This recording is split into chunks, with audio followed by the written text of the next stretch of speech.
morning, students.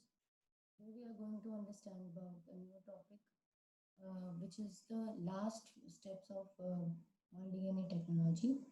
And in that, we were on the step. We were on the step obtaining foreign gene products. We will start from there. We have done the first step, isolation of DNA. Second step, the formation of rDNA, and the third, the amplification of foreign gene by PCR. So now we are going to deal with the next step of the rDNA technology. So I will sharing the next step with you.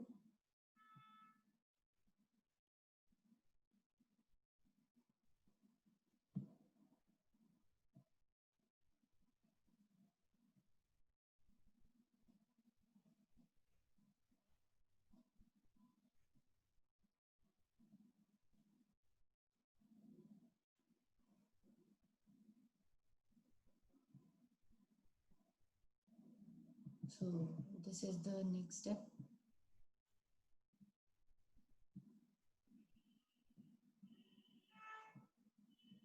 So you can see the next step is insertion of recombinant DNA into the host cells and organism, and then obtaining the foreign gene product.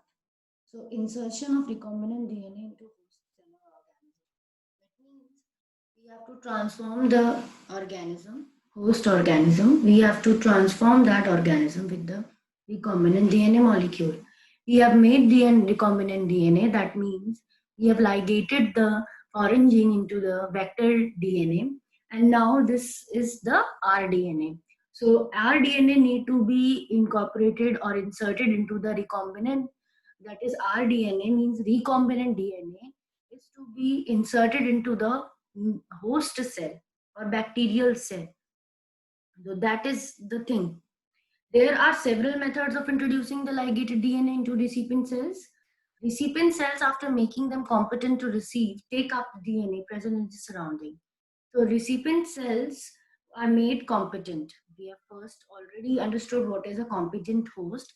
That means the host, that cell that is ready to receive the DNA present in some surrounding. That is recipient cell. So if recombinant DNA bearing gene for further resistance to an antibiotic ampicillin is transferred into E. coli cells, the host cells become transformed into ampicillin resistant cells.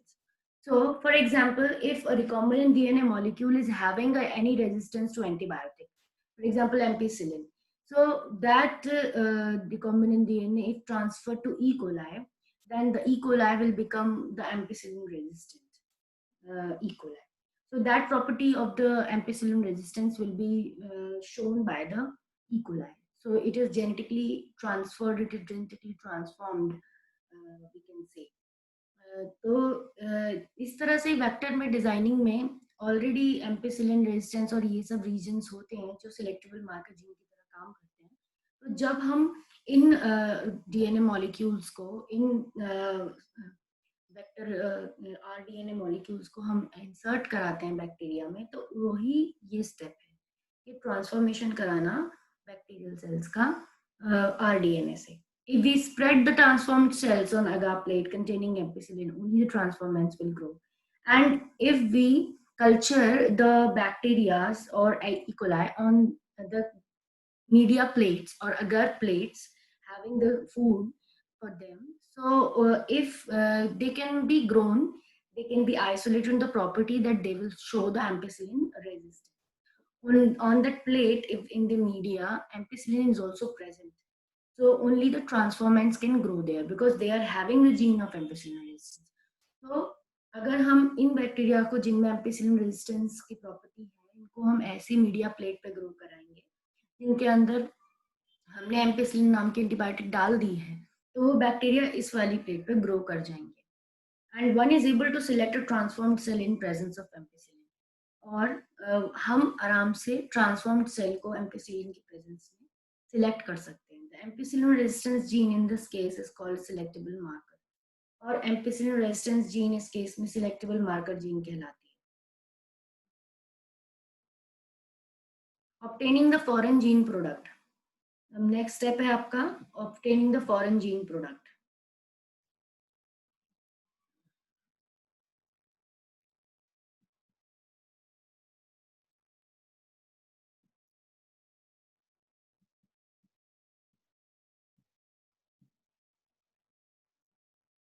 कि अब हमने ये foreign gene डाल तो लिया है sales के अंदर, बट हम फॉरेन जीन प्रोडक्ट कैसे ऑब्टेन करते हैं? तो जब हम एक इंसर्ट करते हैं पीस ऑफ एलियन डीएनए को किसी क्लोनिंग वेक्टर में और ट्रांसफर कर देते हैं बैक्टीरियल सेल्स में, प्लांट सेल में या एनिमल सेल में, कोई भी किसी भी होस्ट में कर सकते हैं, तो एलियन डीएनए अपने आप को मल्टीप्लाई कर लेता है। फॉरेन डीएनए की नंबर ऑफ कॉपीज बढ़ जाती है। In almost all recombinant technologies ultimate aim है कि इस फॉरेन डीएनए से पर्टिकुलर इसकी जो जीन है उसका एक्सप्रेशन हो, उसका प्रोटीन बने। Hence there is a need for the recombinant DNA to be expressed. इसी वजह से एक नीड होती है रिकॉम्बिनेंट डीएनए की एक्सप्रेस्ड होने के लिए। Foreign gene expressed under appropriate condition, the expression of the foreign gene in the host cells involves understanding many technical details. Foreign gene को एक्सप्रेस होना है होने के लिए अप्रोप्रिएट कंडीशंस देनी पड़ती हैं, और फॉरेन जीन होस्ट सेल्स में फिर कैसे एक्सप्रेस होगी उसकी काफी सारी टेक्निकल डिटेल्स भी हमें समझनी होती है।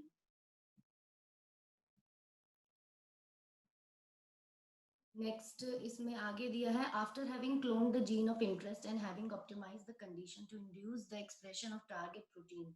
हमने सारी कंडीशंस और हमने जीन ऑफ इंटरेस्ट को कंडीशंस जिस कंडीशंस में एक्सप्रेस होगी वो पूरी कंडीशंस अगर हमने दे दी हैं तो टारगेट प्रोटीन बनने लगता है लार्ज स्केल पे। It is produced on large scale. Can you think of any reason why there is need for large scale production? कोई रीजन लार्ज स्केल प्रोडक्शन का?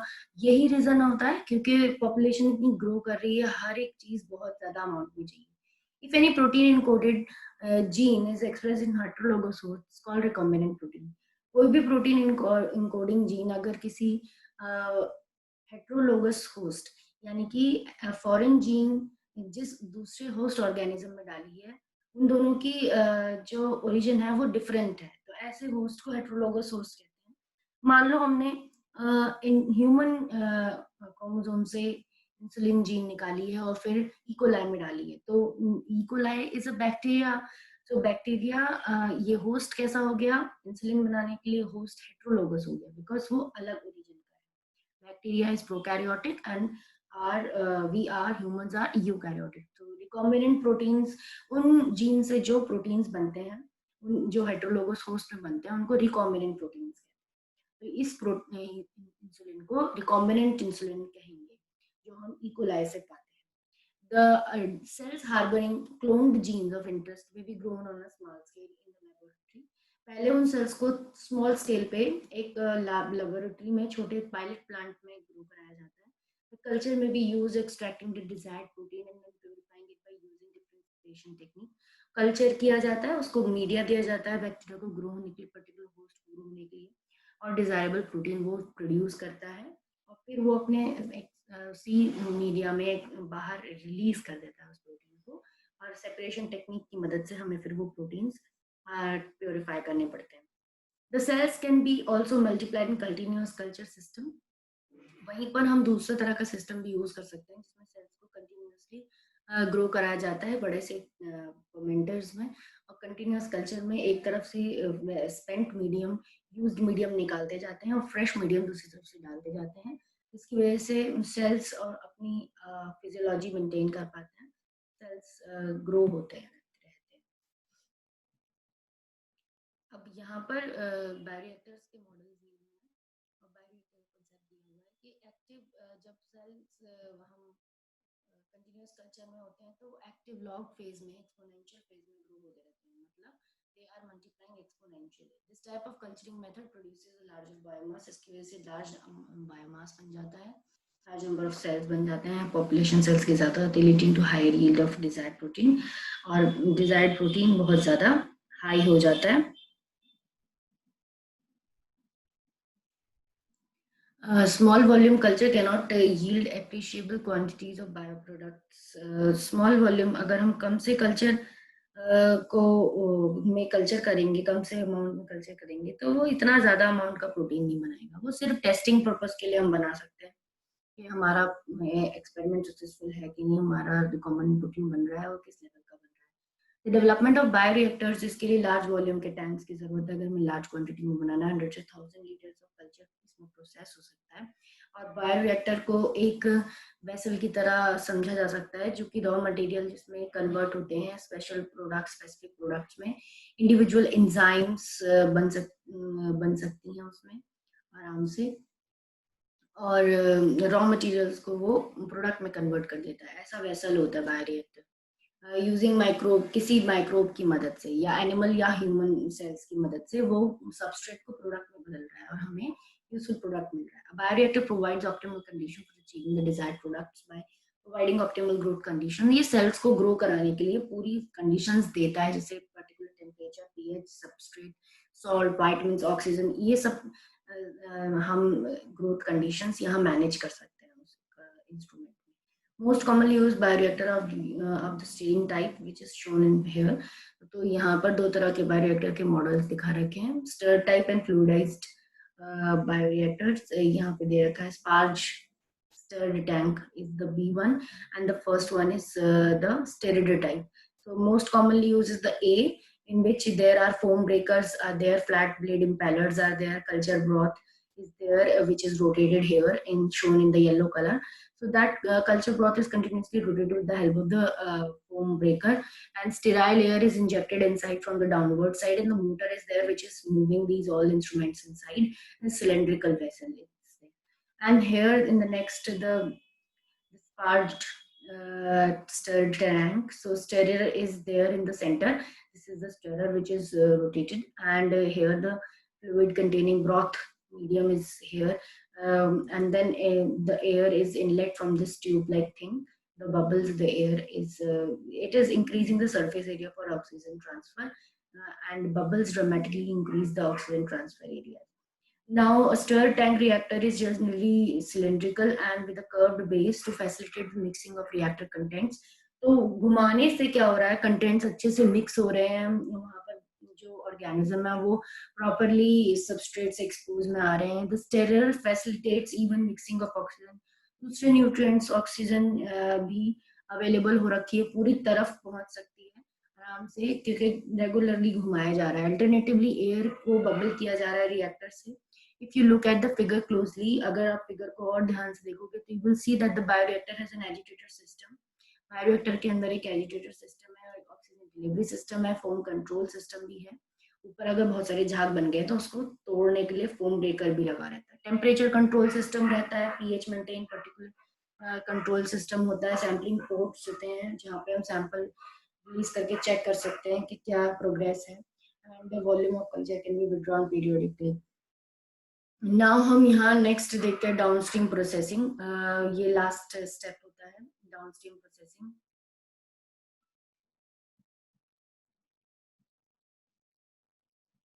यहाँ पे जो भी प्रोडक्ट बना होता है, जब कंप्लीट हो जाता है बायोरिएक्टर के अंदर वर्क, तो completion of biosynthetic stage, the product has to be subjected through a series of processes before it's ready for marketing as finished product. तो उसको मार्केट में भेजने से पहले काफी सारे अभी 2-3 प्रोसेसेस और बचे होते हैं, जिन प्रोसेसेस को कहते हैं डाउनस्ट्रीम प्रोसेसिंग। प्रोडक्ट हमें मिल तो गया है, बट उसके बाद उसका पर्टिकुलर उसकी कुछ सीरीज ऑफ प्रोसेसेस बचे होते हैं, जिसको ही डाउनस्ट्रीम प्रोसेसिंग कहते हैं। उसके बाद ही हम उसे मार्केट कर सकते हैं, उससे पहले हम उसे मार्केट नहीं कर सकते।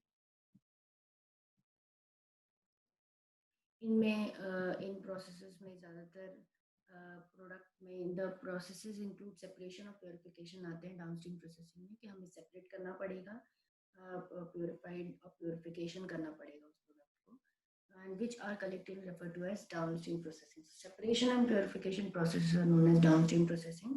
Product has to be formulated with suitable preservatives. उसमें थोड़े से preservatives डालने पड़ेंगे, क्योंकि preservatives से उसको contamination से बचा सकते हैं।